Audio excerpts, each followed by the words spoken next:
আরা bag বাঙালি আরা 18 সালে যেভাবে আন্দোলন আসছি এবার আবার এই আন্দোলন সফল করছম।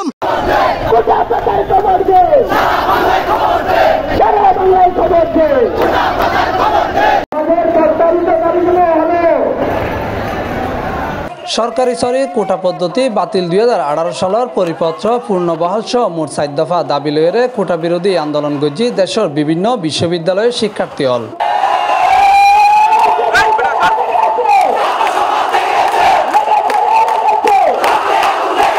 আন্দোলনের ধারাবাহিকতায় আজিয়ে শুক্রবার জুলাইয়ের 5 তারিখ চট্টগ্রাম নগরীর 2 নম্বর গেট এলাকা রাস্তা অবরোধ করে চট্টগ্রাম বিশ্ববিদ্যালয়ের শিক্ষার্থী হল।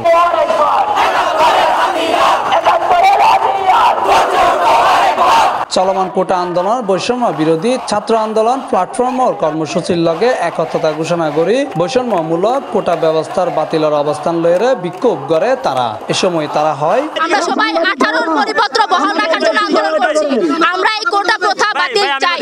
প্রতিবন্ধী কোটা ব্যতীত আমরা আর কোনো কোটা মানব না, মানি না, কারণ এর মাধ্যমে সাধারণ শিক্ষার্থীদের সাথে বৈষম্য করা হয়। আমরা চাই এই আন্দোলন চালাতে যতক্ষণ পর্যন্ত আমাদের দাবি মানা না হবে, আমাদের দাবি মানতে হবে, মানতে হবে, মানতে হবে। 2018 সালে সরকার যে পরিপত্র ঘোষণা করেছিল সেই পরিপত্রকে বাতিল করে দিয়ে মুক্তিযোদ্ধা সহ অন্যান্য কোটা শিক্ষা ব্যবস্থায় মোট চাকরির ক্ষেত্রে মোট 56% কোটা বহাল রাখছে। আমরা 100% স্টুডেন্টের ভিতরে 44% জেনারেল স্টুডেন্ট শুধু এই যে চাকরি বাকরি ইত্যাদি ক্ষেত্রে সুযোগ পাবে, কিন্তু বাকি 56% কোটার মাধ্যমে এটা কোন ধরনের বৈষম্য?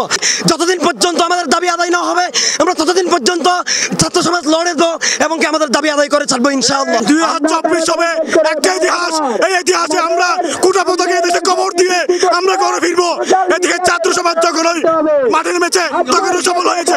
আরা কোটা প্রথার বিরুদ্ধে আন্দোলন করি বললে চট্টগ্রাম বিশ্ববিদ্যালয়ের স্টুডেন্ট 16 স্টেশন এবং 2 নম্বর গেট অবস্থান লই আরা যতদিন পর্যন্ত এই কোটা প্রথা 18 সালে যে রায় দিল এই রায় পুনর্বহাল নব ততদিন পর্যন্ত আর জীবন বাজি রাখি আর এই আন্দোলন চালাই যাই। কোটা পদ্ধতির সংস্কারের লক্ষ্যে শিক্ষার্থী হল 4 দফা দাবি জানাই একাধিক বিশ্ববিদ্যালয়ত আন্দোলনরত শিক্ষার্থী হল জানাই তারা নিজেদের ভিতর আলোচনার মাধ্যমে এই দাবিগুলো তুলি ধরছি।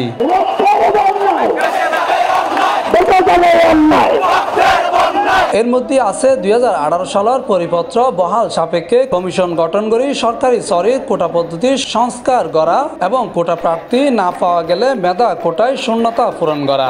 একজন ব্যক্তি তার জীবন দশায় ব্যাগ ধরনের সরকারি প্রতিযোগিতামূলক পরীক্ষায় একবার কোটা ব্যবহার করিতে পারে। প্রতিজন জনসময়ের লগে অর্থনৈতিক সমীক্ষার মাধ্যমে বিদ্যমান কোটা মূল্যায়নের নিশ্চিত করা। দুর্নীতিমুক্ত নিরপেক্ষ ও মেধাভিত্তিক আমলাতন্ত্র নিশ্চিত করি ফেললে কার্যকর ব্যবস্থা গ্রহণ করা।